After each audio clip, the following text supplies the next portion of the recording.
말씀은 요한복음 15장입니다. 요한복음 15장 1절에서 8절의 말씀인데요. 요한복음 15장 1절에서 8절, 제가 가진 성경책으로는 신약성경 173페이지에 있습니다. 신약성경 173페이지 요한복음 15장 1절에서 8절입니다. 우리 다 찾으신 줄 알고 한 절씩 교독하도록 하겠습니다.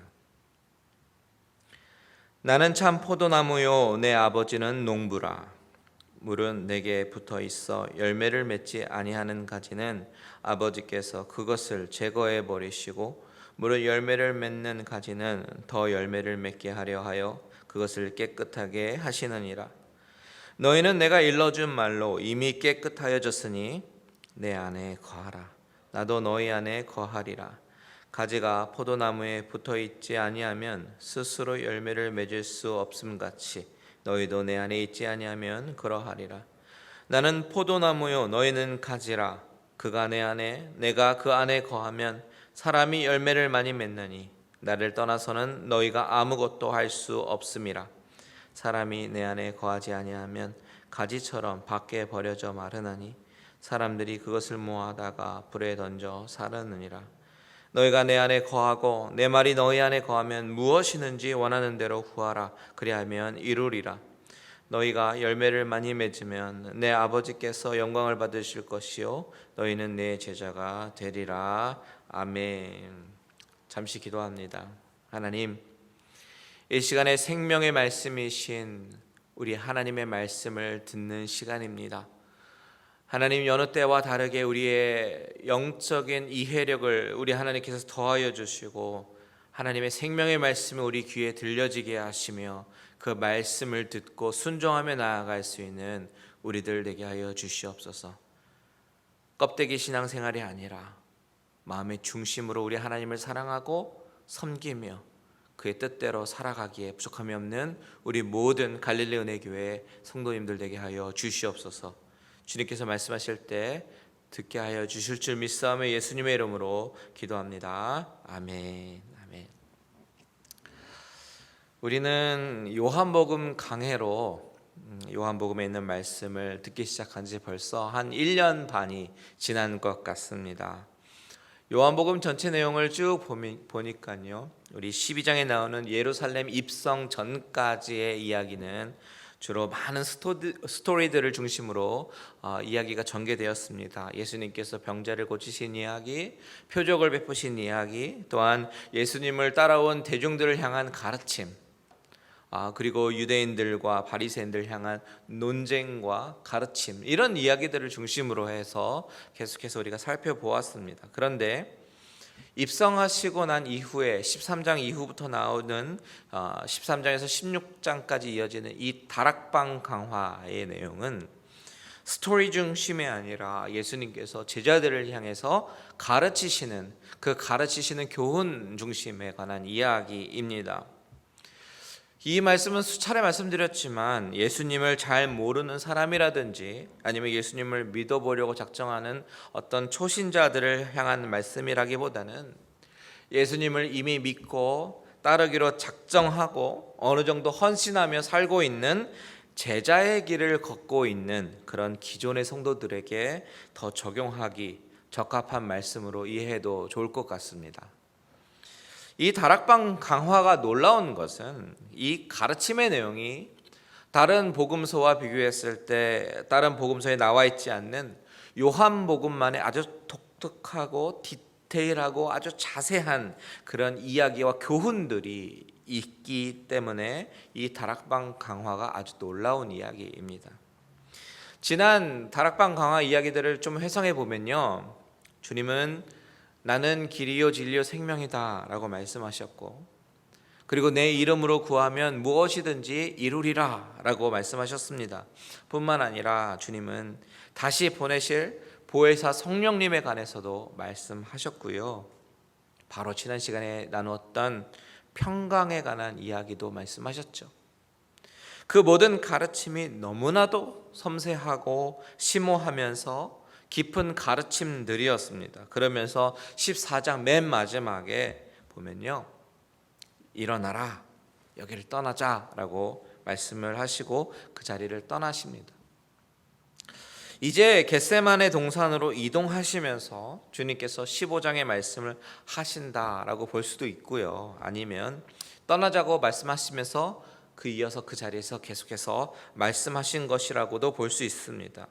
근데 여기서 중요한 것은 어디에서 말씀하시느냐가 중요한 것이 아니라 제자들을 향한 주님의 말씀이 어떤 포인트로 어떤 것을 가르치느냐, 이것이 중요한 것이죠. 자, 15장으로 넘어오면서 주님은 자신을 뭐라고 얘기하시냐면 포도나무다라고 말씀하십니다. 그러면서 교훈을 주시는 포도나무의 비유는 우리에게 참으로 많은 것을 시사합니다. 생각해봐야 할 포인트가 너무 많아요. 포도나무가 무엇인가? 왜 포도나무로 말씀하셨는가? 예수님이 이 포도나무의 비유로 알려주시고자 하는 교훈이 무엇일까? 이런 것들을 생각해 보면요, 정말 많은 교훈들을 발견할 수 있습니다. 그래서 이 포도나무의 비유를 통해서 하나씩 우리에게 주시는 교훈은 무엇이고 우리가 생각해 봐야 할 것이 무엇인지 차근차근히 은혜를 나누려고 합니다. 이 진리의 말씀을 제가 어디까지 잘 나눌 수 있을지는 모르겠지만 하나씩 살펴보면서 같이 은혜를 나눠보고 싶습니다. 우선 1절만 다 같이 한번 같이 읽겠습니다. 1절 시작. 나는 참 포도나무요 내 아버지는 농부라.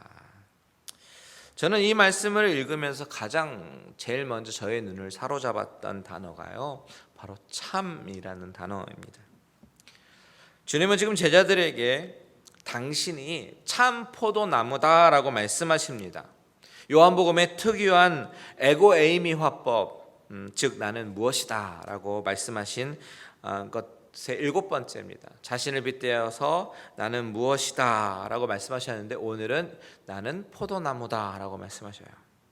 그런데 주님은 나는 포도나무다 라고 말씀하지 않으시고요, 정확하게 보면요, 나는 참 포도나무다 라고 말씀하십니다. 여기서 참이라고 쓰인 단어를 원어로 보니까 헬라어에서 진리를 뜻하는 알레테이아라는 단어의 같은 원어인 루트가 같은 단어인 알레티네라는 단어가 쓰였습니다. 그러니까 여기서 말씀하신 참 포도나무라고 하는 것은 어떤 진정한 진짜 포도나무 이렇게라기보다는 진리의 포도나무 혹은 진실된 포도나무에 가까운 그런 뉘앙스입니다. 주님은 이전에 나는 참 빛이다 라고 말씀하셨고 나는 참 떡이다 라고 말씀하셨습니다. 그리고 이번에는 나는 참 포도나무다 라고 말씀하셔요. 그렇다면 주님은 왜 이번에는 제자들에게 자신을 가리켜서 참 포도나무다 라고 말씀하셨을까요?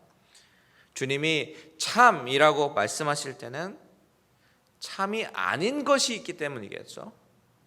참이 아닌 포도나무가 있습니다. 그것이 무엇일까요? 우리 시편 80편을 다 같이 읽겠습니다. 시편 80편 8절입니다. 같이 읽습니다. 시작.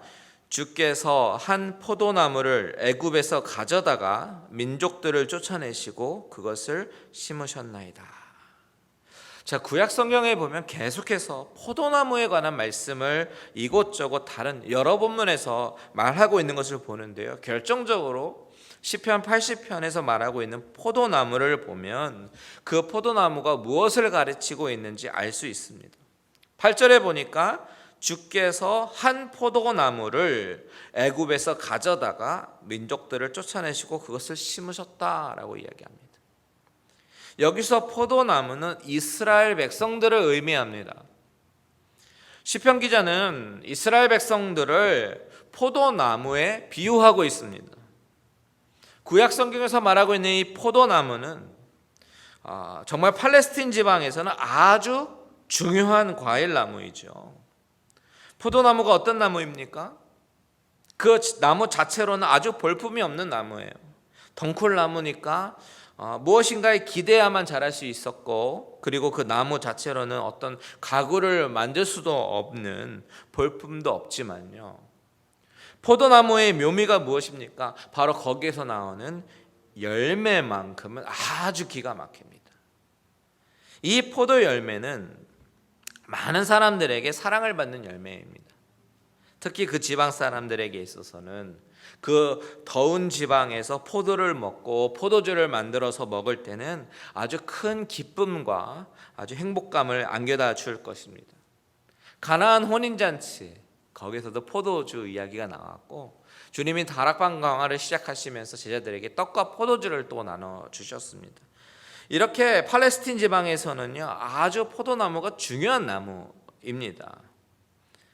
구약 성경에서 말하고 있는 여러 구절들의 비유는 이스라엘 백성들이 바로 그 포도나무로 비유가 되면서 바로 그렇게 하나님의 기쁨이 되는 존재다라는 것을 말해주고 있는 것이에요.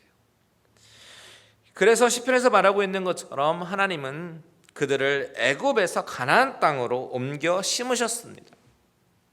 그리고 시편 80편 9절 10절 11절에 보면 주께서 그 앞서 가꾸셨으므로 그 뿌리가 깊이 박혀서 땅에 가득하며 그 그늘이 산들을 가리고 그 가지는 하나님의 백항목 같으며 그 가지가 바다까지 뻗고 넝쿨이 강까지 미쳤거늘이라고 얘기합니다. 하나님이 옮겨 심으신 그 포도나무는 뿌리가 무성하게 자라서 땅에 아주 깊이 박히고 그리고 넝쿨이 만들어내는 그 그늘이 산을 가릴 만큼 뻗어나가고 가지가 바다에까지 넝쿨이 강까지 미쳤다라고 시편 기자는 노래하고 있습니다. 그런데 문제가 발생하죠. 12절 이하에 보면 하나님께서 포도원에 담을 허시고 그리고 길에 지나가는 모든 자가 그 포도를 따먹게 하셨습니다. 또한 숲속에 있는 멧돼지들이 달겨들어서 그 포도원을 해치고 다 먹어치웁니다. 어떤 이미지가 보입니까? 바로 바벨론의 침략과 전쟁의 모습이 연상이 됩니다. 이스라엘 백성들이 바벨론으로부터 침략을 받고 하나님의 심판을 받게 된 이유가 무엇입니까? 바로 불순종과 우상숭배잖아요. 하나님이 원하셨던 오리지널 그림은 그것이 아니었는데 그들은 원래 그들이 자신들이 갖고 있었던 그런 사명, 즉 포도 열매를 맺어서 하나님께 기쁘시게 해드려야 되는 그런 사명이 있었는데 그 사명을 잘 감당하지 못했습니다. 예레미야 2장을 한번 볼까요? 2장 21절의 말씀, 내가 너를 순전한 참 종자 곧 귀한 포도나무로 심었거늘 내게 대하여 이방 포도나무의 악한 가지가 되면 어찌 됨이냐. 하나님은 예레미야 선지자의 입술을 통해서 이스라엘 백성들을 책망하시는데 뭐라고 말씀하시냐면 너를 순전한 참 종자 곧 귀한 포도나무로 심었다. 그런데 너희들은 이방 포도나무의 악한 가지가 되었다. 이렇게 말씀합니다. 이것은 그들이 약속의 땅 가나안으로 들어가서 이방 민족들을 완전히 몰아내야 되는데 그렇지 못하고 오히려 그 이방 민족들의 풍습을 따라서 그들이 섬기는 우상을 섬긴 것을 말씀하고 있는 것이죠. 하나님이 기대하시는 것은 최고의 극상품의 포도 열매를 기대하셨는데 그들이 내놓은 것은 무엇입니까? 바로 들포도입니다. 이사야 말씀 보십시오. 이사야 5장 2절 다 같이 읽습니다. 땅을 파서 돌을 제하고 극상품 포도나무를 심었도다. 그 중에 망대를 세웠고 또 그 안에 술틀을 팠도다. 좋은 포도 맺기를 바랬더니 들포도를 맺었도다. 보십시오. 농부가요 극상품 포도나무를 심었습니다. 극상품 포도나무를 심기 위해서 땅을 팠습니다. 돌을 제거했습니다. 그렇게 땀을 흘려 열심히 심었을 때 농부가 기대하는 것은 극상품 포도 열매입니다. 그런데 그들이 내어놓은 것은 들포도입니다. 들포도를 맺었도다라고 얘기합니다. 이 이사야 5장 2절의 비유를 정확하게 해석해주는 구절이 바로 그 뒤에 이어서 나오는 7절인데요. 7절 같이 있습니다. 무릇 만군의 여호와의 포도원은 이스라엘 족속이요 그가 기뻐하시는 나무는 유다 사람이라. 그들에게 정의를 바라셨더니 도리어 포악이요 그들에게 공의를 바라셨더니 도리어 부르짖음이었도다. 이렇듯 구약 성경에서 포도나무는 이스라엘 백성들을 의미한다는 것이 너무나도 명확합니다. 그런데 그들은 농부가 원하는 열매를 맺지 못했습니다. 어떻게 해요? 불순종과 우상숭배로. 호세아 10장 1절에 보면 이스라엘은 열매 맺는 무성한 포도나무라 그 열매가 많을수록 제단을 많게 하며 그 땅이 번영할수록 주상을 아름답게 하도다. 참 흥미로운 것이요, 포도나무의 열매를 맺으면 맺을수록 우상의 제단이 더욱더 많아지고 우상을 세우고 주상을 아름답게 한다라고 이 호세아 선지자는 탄식하고 있습니다. 그래서 바로 다음 구절인 호세아 10장 2절에 보면 그들이 두 마음을 품었으니 이제 벌을 받을 것이라. 하나님이 그 제단을 쳐서 깨뜨리시며 그 주상을 허시리라. 이렇게 구약 성경을 보면요, 제가 언급한 구절들 말고도 구약 성경의 수많은 구절들을 통해서 이스라엘 백성들이 하나님의 포도나무임을 말해주지만 그들은 하나님이 원하시는 열매를 맺지 못하고 그에 대한 결과로 결국은 하나님이 직접 포도나무를 허시고 심판하시는 장면을 보게 됩니다. 자, 그렇다면 다시 요한복음 1장으로 돌아와서 보시면요, 주님께서 1절에서 뭐라고 말씀하십니까? 나는 참 포도나무요 내 아버지는 농부다 라고 말씀하십니다. 이제 주님이 참 포도나무다 라고 말씀하시는 이유를 좀 알 것 같아요. 참이 아닌 포도나무, 이스라엘 백성들이 농부의 기대를 저버렸습니다. 이제 그것을 회복하시려 참 포도나무가 오신 것이죠. 그런데 이 구절을 잘 보면요, 하나님 아버지에 대해서도 말씀하시는데 농부로 비유하고 있습니다. 주님이 왜 이렇게 말씀하실까요? 그 이유는 바로 농부의 심정을 말씀하시기 위해서입니다. 여러분, 하나님이 농부라면 하나님의 가장 큰 소원은 많은 열매를 얻는 것일 것입니다. 포도나무 가지마다 포도송이가 주렁주렁 달리기를 바라십니다. 그것도 들포도가 아닌 참포도요, 최고의 극상품 포도 열매 말입니다. 그것이 바로 농부의 심정입니다. 그렇다면 주님이 나는 참 포도나무다 라고 말씀하시는 것에는 무슨 의미가 담겨 있겠습니까? 농부이신 하나님이 원하시는 이스라엘의 모습은 원래 포도나무로 잘 자라나서 열매를 맺는 것입니다.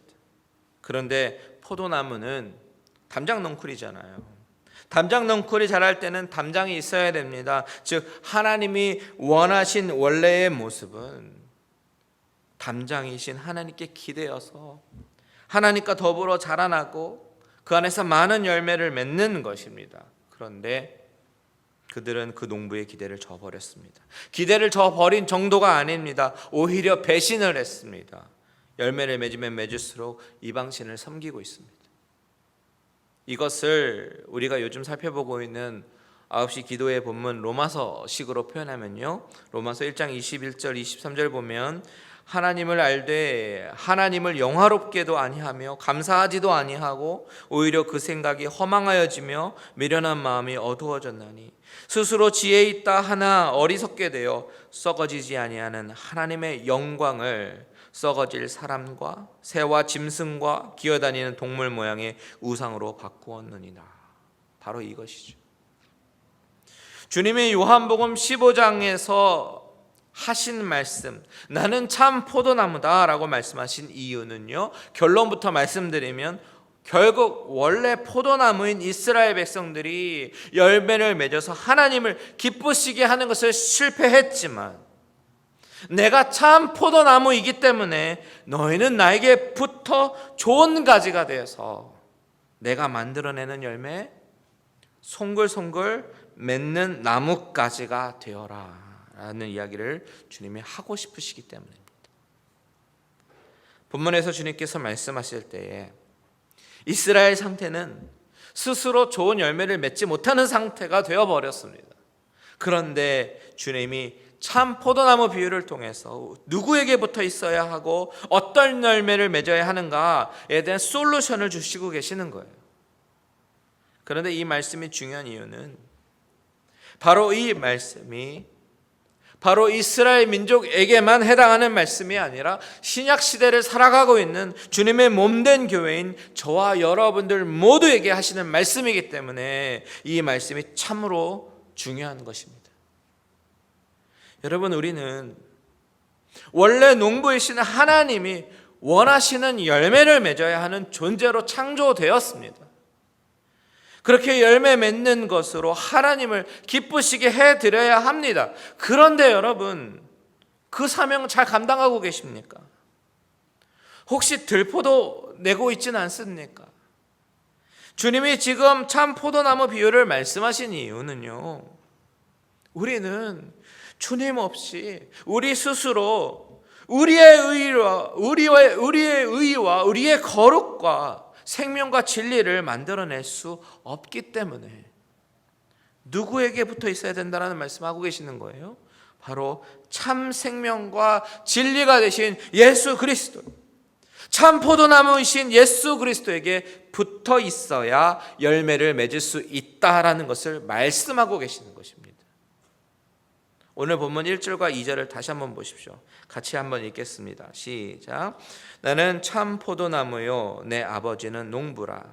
무릇 내게 붙어 있어 열매를 맺지 아니하는 가지는 아버지께서 그것을 제거해 버리시고, 무릇 열매를 맺는 가지는 더 열매를 맺게 하려 하여 그것을 깨끗하게 하시느니라. 이 비유를 잘 보면 참 포도나무이신 예수님께 잘 붙어 있어라, 여기서 끝나지 않고요, 다음 요점으로 넘어갑니다. 바로 농부이신 아버지, 포도나무를 손질하시는 분이시다라는 거예요. 그렇다면 농부 아버지가 포도나무를 손질하시는 이유가 무엇입니까? 2절을 잘 읽어보셔요. 그 목적이 분명하게 나오는데 더 열매를 맺게 하려 하여 라고 되어 있습니다. 여기서 더 많은 열매, 즉 more fruit를 말합니다.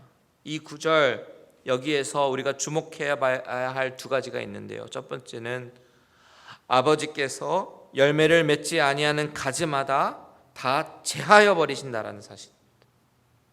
가지의 사명은 열매를 맺는 것입니다. 그런데 그 가지가 열매를 맺지 않아야 하면 어떻게 하십니까? 제하여 버리신다고요. 그냥 버려지는 것도 아니에요. 6절에 보면 버려지는 모양이 나오는데, 밖에 버려지면서 마르게 되면 사람들이 모아다가 그것을 불에 던져 사르게 된다라고 말씀하십니다. 모양만 포도나무 가지라고 해서 포도나무가 아닙니다. 열매를 맺어야 포도나무 가지예요. 두 번째 주목해 봐야 될 것은, 열매 맺는 가지에 대해서는 더 열매를 맺게 하려고 그것을 깨끗하게 하신다라고 말씀하십니다. 열매를 맺고 있어도 더 많이 맺게 하시는 것이 농부의 마음이라는 것입니다. 8절도 같은 사실을 말하고 있죠. 8절 다 같이 읽습니다. 시작. 너희가 열매를 많이 맺으면 내 아버지께서 영광을 받으실 것이요 너희는 내 제자가 되리라. 여기에 보면 너희가 열매를 많이 맺으면 다시 한번 확인하는 것이 무엇입니까? 많은 열매를 맺는 것이 농부의 심정이라는 것입니다. 농부는 농사를 짓기 위해서 밭도 갈고 돌도 골라냅니다. 더운 날 땀을 뻘뻘 흘려가면서 농사를 짓습니다. 그렇게 수고하는 이유는 오직 많은 열매, 좋은 열매를 맺기 위해서입니다.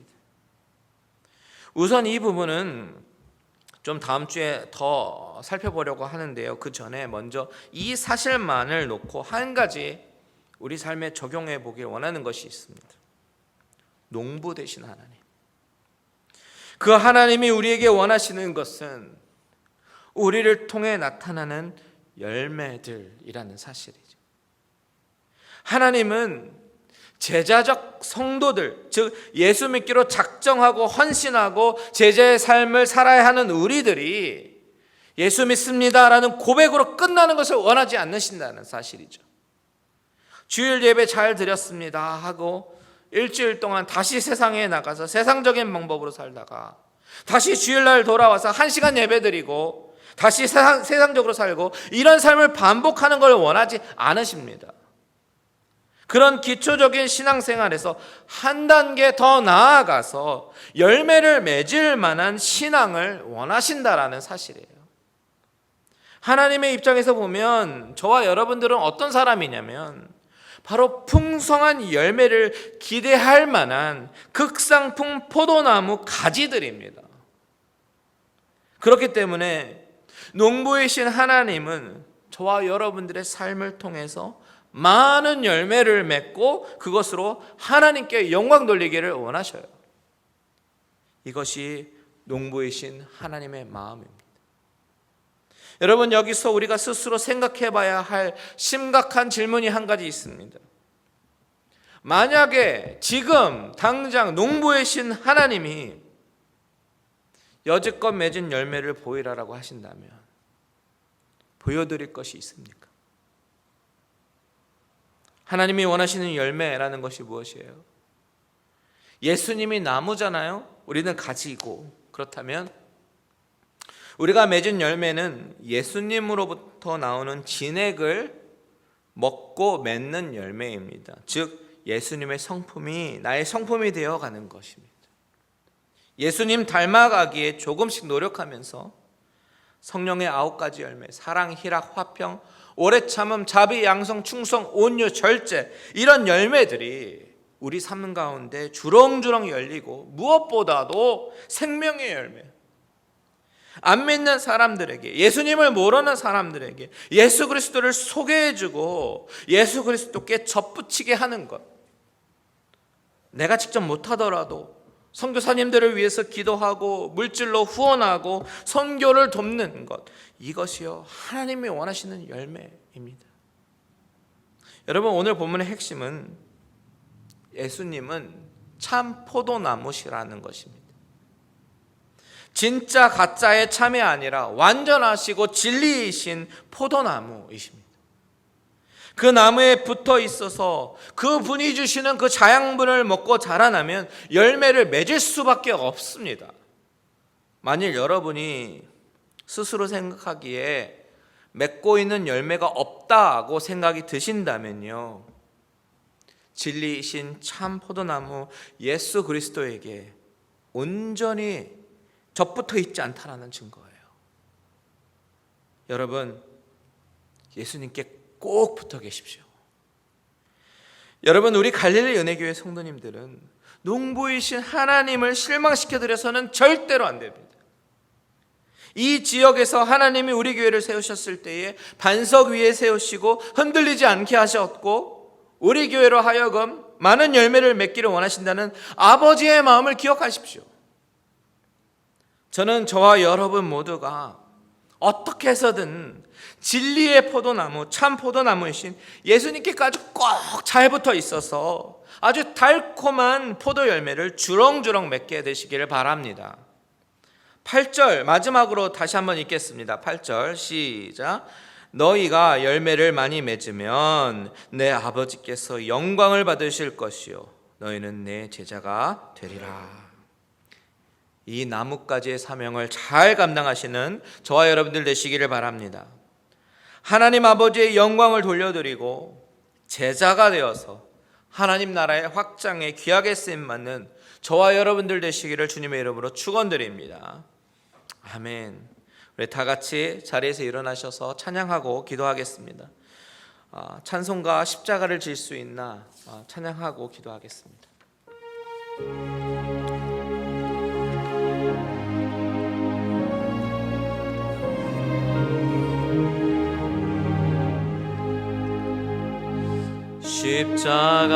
십자가를 질 수 있나 주가 물어보실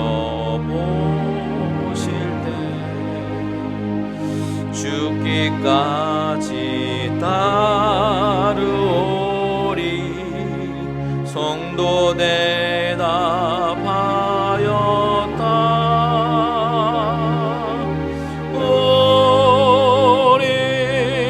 심령 주의 것이니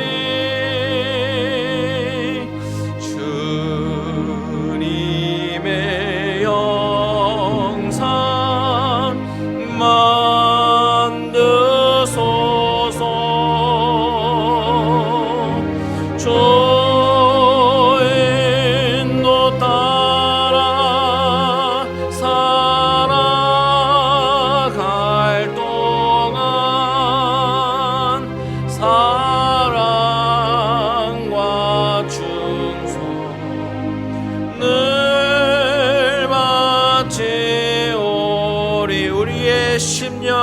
것이니 오랜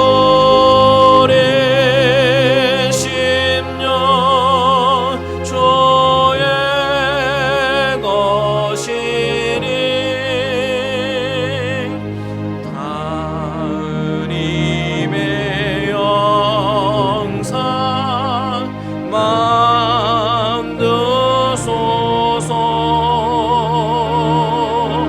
주의 인도 따라 살아갈 동안 사랑과 충성 늘 바치오리다.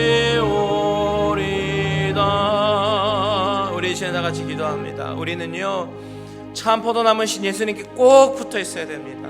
예수님의 성품이, 그 진액이 흘러나와서 우리 안에서 점점점 예수님의 모습으로 바뀌어져야 되는 것이에요. 하나님, 우리의 주님의 형상 담게 하여 주시옵소서. 우리의 신앙이 형식적이고 기본적인 신앙을 넘어서서 하나님이 원하시는 열매를 맺는 신앙이 되게 해달라고, 진리이신 예수 그리스도께 꽉 붙어서 그로 인해서 열매를 많이 맺게 해달라고 다 같이 주님의 이름 한번 부르고 기도합니다. 주여,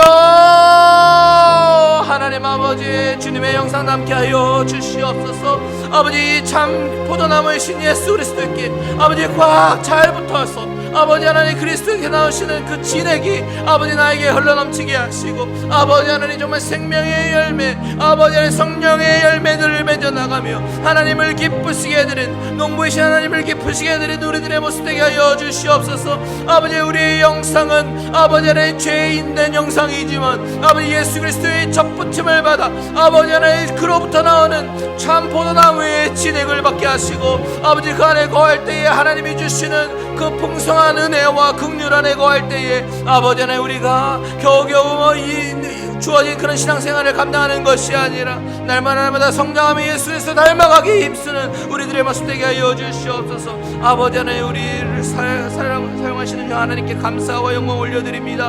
아버지, 우리가 변화되기를 원합니다. 아버지 하나님, 이대로 아버지 하나님 우리가 주어진 대로만 아버지 형식적으로 신앙생활을 하지 않냐도록 도와주시고, 하나님의 아버지 하나님 갈릴리 은혜교회에 주신 아버지 하나님 그 영적인 사명들을 아버지 순종하며 나아가며 아버지 많은 열매들을 맺어가는 우리들 되어지게 하여 주시옵소서. 사랑하는 주님, 감사합니다.